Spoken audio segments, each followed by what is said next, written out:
I am the Tofu Golem. Please enjoy the video. In this video, I will explain how to change oil in a Nissan Altima.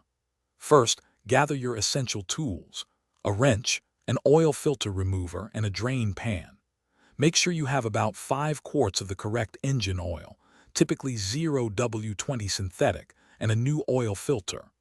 Always prioritize safety by properly lifting and securing your Altima on jack stands or ramps before starting any work underneath. Now let's drain the old oil. Find the oil drain plug on the bottom of the oil pan, usually near the front of the engine. Position your drain pan directly beneath it.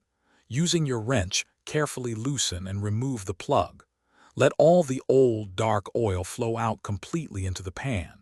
This usually takes about 10 to 15 minutes. Once drained, replace the drain plug and tighten it securely. Next, it's time for the new filter and fresh oil. Use your oil filter wrench to remove the old filter.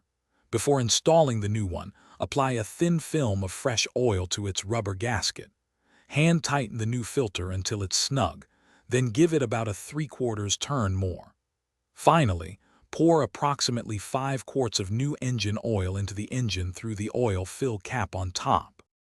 For the final steps, lower your vehicle and check the oil level with the dipstick, adding more if necessary to reach the full mark. Start the engine for a minute to circulate the new oil, then turn it off and recheck for any leaks around the filter or drain plug. Remember to properly dispose of your old engine oil at an authorized recycling center. Also, be sure to check the description below for a link to the Shark AI Ultra Robot Vacuum and other great deals to keep your home spotless. Thanks for watching. Consider subscribing if we helped you today.